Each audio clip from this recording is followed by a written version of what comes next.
इतिहास आरम्भ गरौं। जय स्वाभिमान। जय स्वाभिमान। म प्रेम बानिया। दर्शकहरू, संसारको उच्च शिरका रूपमा जसरी हामीलाई प्राकृतिक प्राप्ति छ सगरमाथा, विरासतमा गौतम बुद्धको प्राप्तिले हामी संसारमाझ प्रसिद्ध छौं, त्यस्तै हाम्रो पौरख वा गौरवको अर्को कथा हो गोर्खाली बहादुरी। पहिचानका यी आयाम संसारकै लागि हाम्रो गौरवको अतुलनीय हो, तर साँचो अर्थमा यी सबै पहिचानका निम्ति आजका नेपालीको कुनै परिश्रम परेको छैन। र फेरि पनि साँचो अर्थमा भन्ने हो भने सयौं वर्ष यता नेपालीले पौरखले राष्ट्र पहिचानको कुनै नयाँ निशानी कोर्न सकेको छैन, निर्माण गर्न सकेको छैन। खाली विरासतमा वा प्रकृतिमा जे प्राप्त भयो त्यसैको गौरव वा सुवास छर्केर हामी नेपाली भनी गौरवको ब्याज खाइरहेका मात्र छौं। यस्तो अवस्थाका बीच नेपालको पछिल्लो पुस्ता खेल जगतमा अझ क्रिकेटबाट यो देशको शिर उच्च पार्ने लक्ष्य सहित मैदानमा शक्तिशाली प्रदर्शन गरिरहेको छ। हालै सारा नेपालीलाई गौरवान्वित बनाउँदै मलेसियामा सम्पन्न खेलमा डिभिजन 3 को विजेता भएको छ नेपाली क्रिकेट टोली। आजको जय स्वाभिमानमा हामी तिनैको जय गाउँदैछौं, जसले यो देशलाई आफ्नो पुस्ताबाट एकपटक फेरि संसारमाझ नेपाल चिनाउने प्रयत्न गर्यो।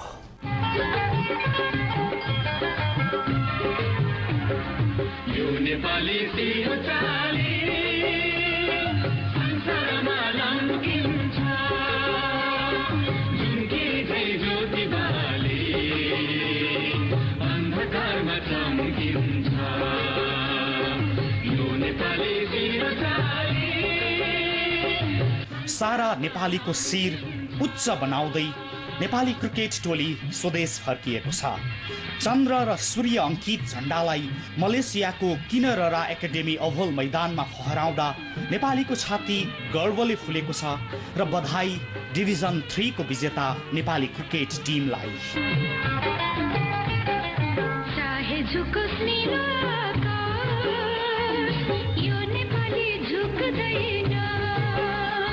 नेपालले अफ्रिकी प्रतिद्वन्दी युगान्डालाई पराजित गर्दै आईसीसी विश्व लीग क्रिकेट डिभिजन 3 को उपाधिमाथि दोस्रो पटक कब्जा जमाएको हो।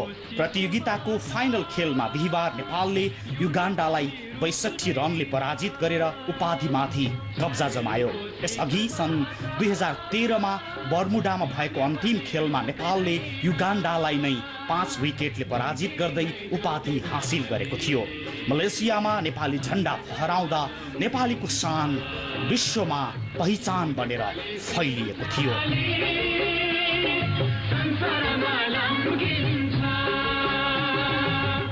नेपालले प्रतियोगितामा उपाधि मात्र हासिल गरेन, समूह चरणको सुरुवाती खेलमा युगान्डासँग भोगेको 20 रनको हारको बदला समेत लियो। फाइनल प्रतियोगितामा टस जितेर पहिले ब्याटिङमा उत्रेको नेपालले 49.5 ओभरमा सबै विकेट गुमाउँदै 223 रन बटुलेको थियो। 224 रनको विजय लक्ष्य पछ्याएको युगान्डा 45.1 ओभरमा 161 रनमा समेटियो। नेपालका ब्याट्सम्यान र बलर दुवै चम्किएको प्रतियोगितामा 3 खेलाडीले अर्धशतक पुरा गरे। सागर पुनले 64 रन बनाएका थिए भने उपकप्तान ज्ञानेन्द्र मल्लले 56 अनि नरेश बुढा ऐरले 51 रन बटुले। त्यस्तै कप्तान पारस खड्काले 13 रन जोड्नु बाहेक अन्य ब्याट्सम्यानले दोहोरो अङ्क नै नजोडी पेभिलियन फर्किएका थिए।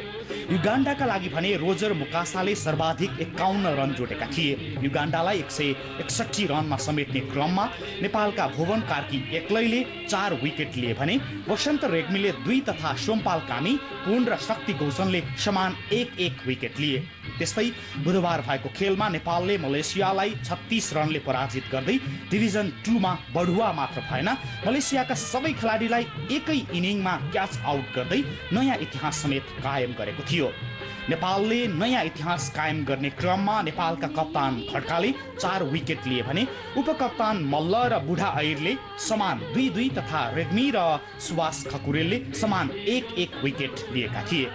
मलेसियाकै भूमिमा मलेसियालाई हराउँदा त्यहाँ रहेका नेपालीहरूको छाती त गर्वले झनै फराकिलो भएको थियो, किनकि अहिले पनि मलेसियामा सरदर 8 लाखको हाराहारीमा नेपालीहरू काम गरिरहेका छन् र उनीहरूको मुहारमा यसले खुसी छचल्क्याएको थियो।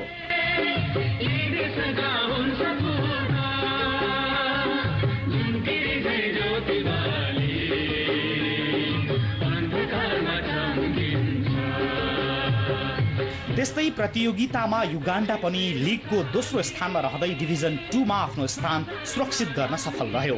6 राष्ट्रले भाग लिएको यो प्रतियोगितामा सिङ्गापुर र मलेसिया डिभिजन 3 मा यथावत नै छन् भने अमेरिका र बर्मुडा डिभिजन 4 मा घटुवा भएका छन्। नेपालले अमेरिका र मलेसियालाई डकवर्थ लुइसको आधारमा क्रमशः 10 र 36 रनले पराजित गरेको थियो भने बर्मुडालाई 8 विकेट र सिङ्गापुरलाई 190 रनले पराजित गरेको थियो।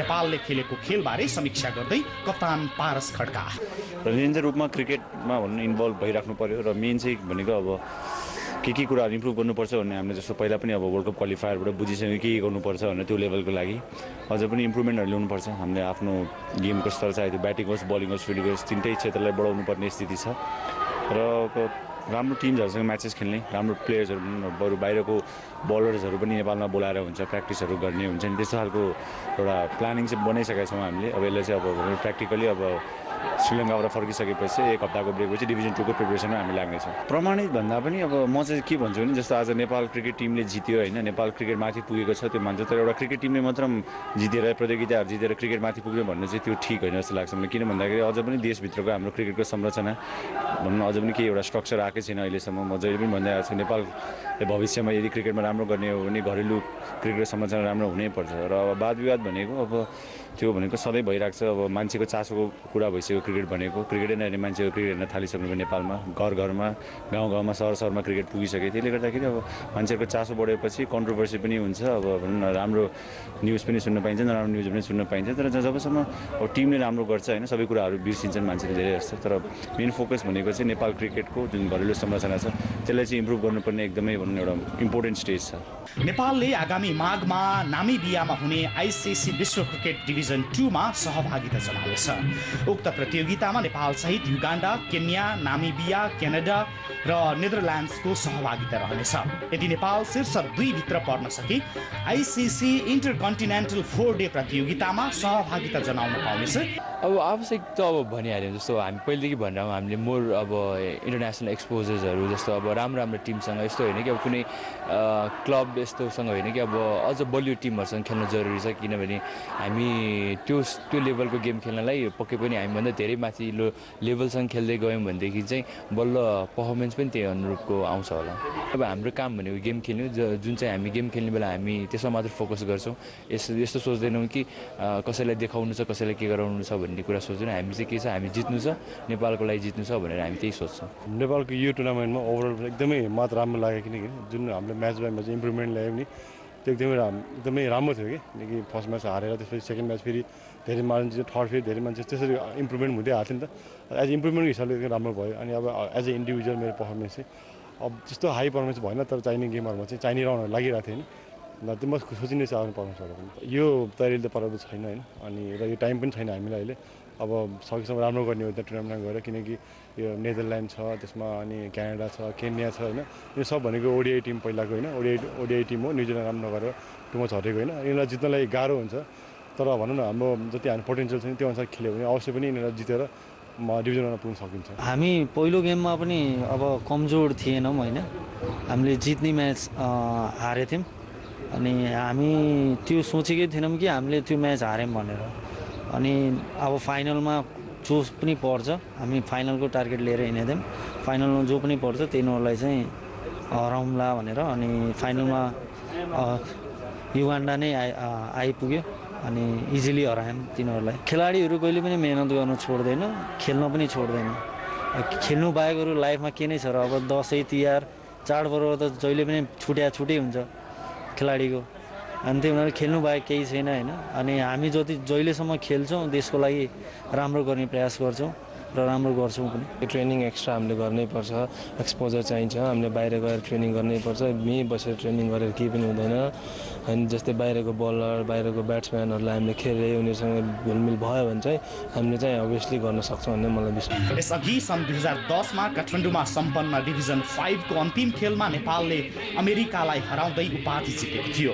त्यो नै नेपालको पहिलो उपाधि हो। सोही वर्ष भएको डिभिजन 4 मा नेपाल तेस्रो हुँदै तलतिरबाट जोगिएको थियो। त्यस्तै सन् 2012मा भएको डिभिजन 4 जितेर डिभिजन 3 मा बढुवा भएको नेपाल सन् 2013 को मार्चमा सम्पन्न डिभिजन 3 को च्याम्पियन बन्दै डिभिजन 2 मा बढुवा भएको थियो। तर न्युजिल्यान्डमा भएको आइसिसी वन डे विश्वकप छनौट प्रतियोगितामा नेपालले खराब प्रदर्शन गर्दै 9औं स्थानमा रहेपछि नेपाल पुनः डिभिजन 3 मा घटुवा भएको थियो। नेपाल विजयी भएपछि प्रधानमन्त्री सुशील कोइराला, नेपाली कङ्ग्रेस, नेकपा एमाले, त्यस्तै एकीकृत नेकपा माओवादीका नेता डाक्टर बाबुराम ट्राई लगायतले नेपाली क्रिकेट टोलीलाई बधाई दिएका छन्।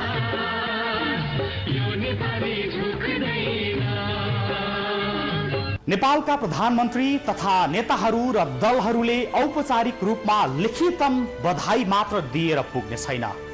नेपाली क्रिकेट टोलीलाई उसको क्षमता अभिवृद्धिका लागि मैदान दिनु छ, उसको मनोबलका लागि ढाडस र धाप दिनु छ। तर औपचारिकताको लिखितम सन्देश मात्रले केही काम गर्ने छैन। देखिने गरी, अनुभूत हुने गरी प्रोत्साहित गर्नु छ। सरकारको आभास चाहिएको छ यति बेला नेपाली टोलीलाई, जसले स्वाभिमानको छाती फराकिलो पार्न पसिना बगायो। जय स्वाभिमान।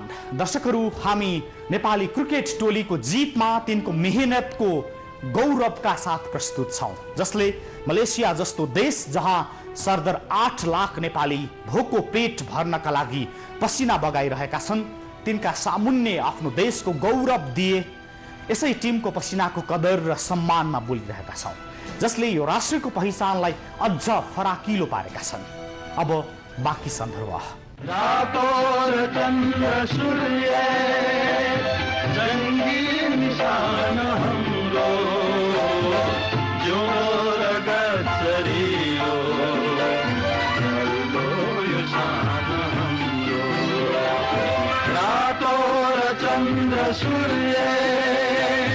सगरमाथा भन्दा अग्लो अर्को कुनै शिर छैन संसारमा। सगरमाथा शान, स्वाभिमान र अभिमान हो नेपालीको। सगरमाथाको यही शानलाई नेपालीहरूले अन्तर्राष्ट्रिय जगतमा झनै गौरवका साथ पेश गर्न थालेका छन्। सगरमाथा र लुम्बिनीको गौरवमा बाँचेको नेपालीको शान क्रिकेटको करामतले झन् चुलिन थालेको छ। दक्षिण एसियाको भूगोलभित्र छौँ हामी। यही दक्षिण एसियालाई विश्वले सम्मानका साथ हेर्ने माध्यम नै क्रिकेट हो र यही भूगोलभित्र रहेर पनि क्रिकेटको मानचित्रमा नअटाएका हामी नेपाली अब भने बिस्तारै दर्दिलो शिर उठाउन थालेका छौँ। खेलकुदलाई राष्ट्र प्रतिष्ठासँग जोडेर हेर्ने चलन विश्व स्तरका आयोजनाले नै सिकाएको हो। हिटलर, मुसोलिनी, स्टालिन जस्ता शासकहरूले त यसलाई अझ माध्यम नै बनाए। खेलकुदमा हुने हार जित कतिपय देशको युद्धको कारण पनि बन्यो। विश्व स्तरका खेलकुदमा जित हात पार्ने राष्ट्रको खोजी हरेक राष्ट्रका बासिन्दाले विश्व मानचित्रको पानामा उल्टाई पल्टाई हेर्ने गर्छन्।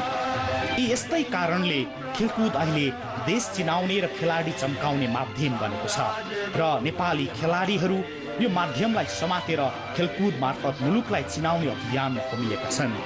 सगरमाथाको शान र लुम्बिनीको गौरवमा अर्को इँटा थपेको छ क्रिकेटले। साधुवाद नेपाल आमाका यी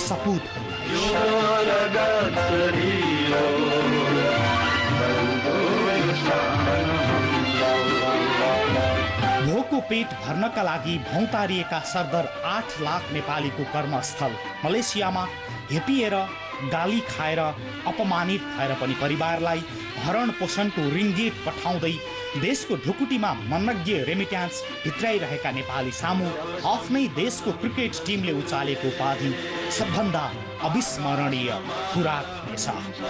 र मलेसियामा नेपाली क्रिकेट टोलीले त्यहाँ रहेका नेपालीहरूलाई लागेको अपमानको घाउमा मलहम लगाएको छ र नेपाली टोली आइसिसी विश्व क्रिकेट लिग डिभिजन 3 को उपाधिमाथि कब्जा जमाउँदै पुनः डिभिजन 2 को यात्रामा होमिएको छ। यो जित मलेसियामा रहेका नेपालीका लागि मात्र नभई खाडी मुलुकको चर्को घाममा पसिना बगाइरहेका लाखौं नेपालीका लागि शीतल पानी भएको छ भने विश्वभर रहेका नेपालीहरूका लागि गर्व र गफको महत्त्वपूर्ण माध्यम। धन्य छ यो अवसर जुटाइदिने पारस खड्का नेतृत्वको पराक्रमी नेपाली क्रिकेट टोली।